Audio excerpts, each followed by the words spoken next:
Shalom, saya dari kelompok 4 akan mempresentasikan hasil dari review jurnal kami yang berjudul Implementasi HRMS menggunakan Orange HRM, studi kasus Fakultas Ilmu Komputer UNSUK, dengan anggota kelompok Marina Utasoid, Nianinta Solin, Lisna Yulan Simbolon, Odi Kartositepu, Frans Nicholas Pakpahan.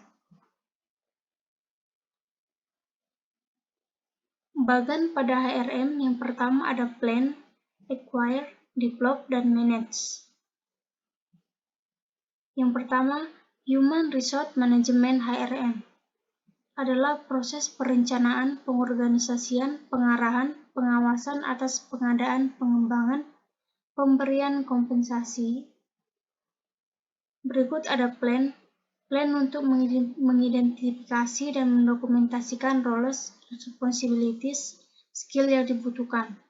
Yang kedua ada acquired adalah proses konfirmasi ketersediaan resource yang dibutuhkan tim untuk melengkapi aktivitas proyek. Selanjutnya develop adalah proses untuk meningkatkan kompetensi sumber daya manusia sehingga memberikan kontribusi dalam peningkatan performance atau kinerja. Selanjutnya manage adalah proses tracking kinerja, menyelesaikan isu dan mengelola tim atau staf.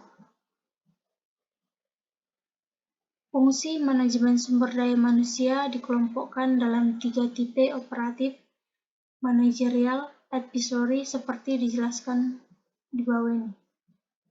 Requirement adalah tugas yang paling menentang bagi manajer. Diperlukan banyak perhatian dan sumber daya untuk menarik, memperkerjakan, menahan calon karyawan. Selanjutnya, training dan development.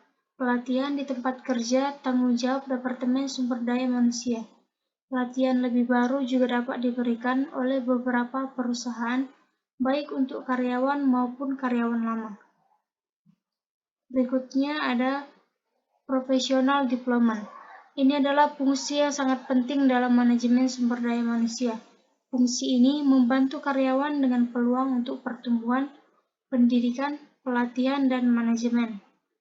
Selanjutnya, compensation dan benefit. Perusahaan dapat mencapai tujuan dan sasarannya jika dapat menyesuaikan diri dengan cara-cara baru dalam memberikan manfaat kepada karyawan. Selanjutnya ada performance appraisal karyawan dari organisasi. Fungsi ini adalah untuk membantu organisasi mencari tahu apakah karyawan yang mereka pekerjakan bergerak menuju tujuan sasaran organisasi. Selanjutnya ada ensuring legal compliance, untuk melindungi organisasi. Fungsi ini untuk memainkan peran penting. Departemen Sumber Daya Manusia setiap organisasi harus mengetahui undang-undang kebijakan yang terkait dalam pekerjaan. Yang kedua adalah managerial function. Yang pertama ada planning, fungsi ini sebagai menetapkan tujuan dan sasaran organisasi untuk mengetahui baik pasar kerja maupun sasaran strategis perusahaan. Selanjutnya ada organizing, fungsi manajerial utama untuk mengembangkan dan merancang struktur organisasi, meliputi karyawan yang dikelompokkan dalam posisi atau kegiatan yang akan mereka lakukan. Berikutnya ada directing. Fungsi ini untuk menginspirasi dan mengarahkan karyawan untuk mencapai tujuan. Ia harus memiliki kemampuan menemukan kebutuhan karyawan dan cara untuk memuaskannya. Berikutnya ada controlling. Berkaitan dengan pengawasan kegiatan sesuai rencana yang dirumuskan berdasarkan tujuan perusahaan. Di sini manajemen sumber daya manusia melakukan pemeriksaan atas hasil yang dia capai dengan standar yang ditetapkan dalam tahap perencanaan untuk melihat apakah ada penyimpangan dari standar yang ditetapkan. Yang ketiga ada advisory function. Salah satunya adalah Top Management Advice Manager Sumber Daya Manusia. adalah spesialis dalam fungsi manajemen sumber daya manusia, dapat memberi nasihat kepada manajemen puncak dalam merumuskan kebijakan dan prosedur. Ia juga dapat merekomendasikan manajemen. Selanjutnya ada Departmental Head Advice.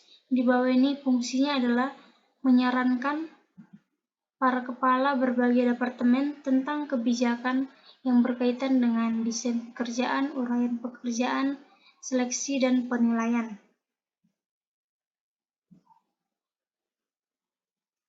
Salah satu sistem karakteristik atau sifat-sifat tertentu yaitu komponen-komponen batas sistem, lingkungan luar sistem, ada penghubung, ada masukan, keluaran, pengelola, sasaran, dan tujuan.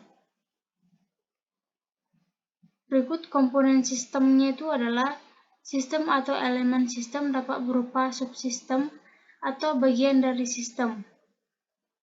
Memiliki sifat-sifat sistem untuk menjalankan suatu fungsi tertentu, mempengaruhi proses sistem secara keseluruhan.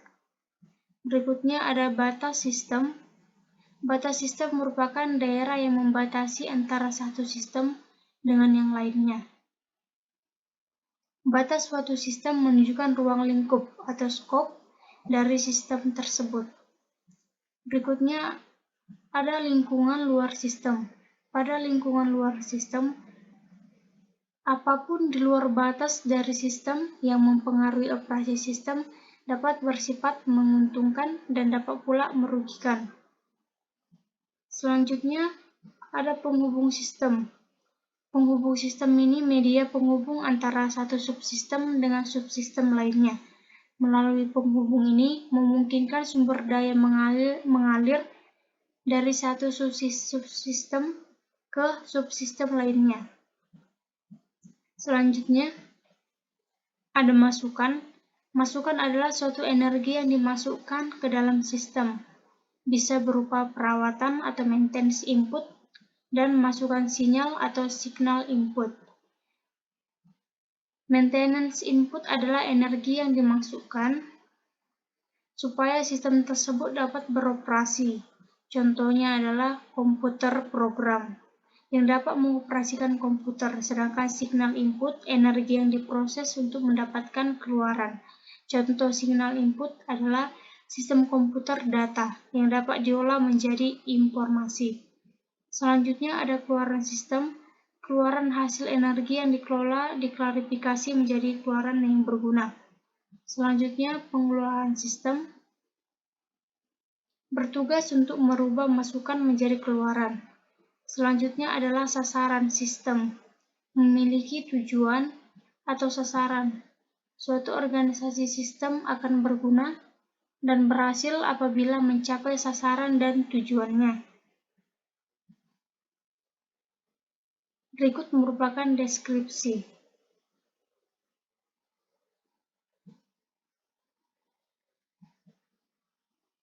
Sekian hasil dari presentasi kami.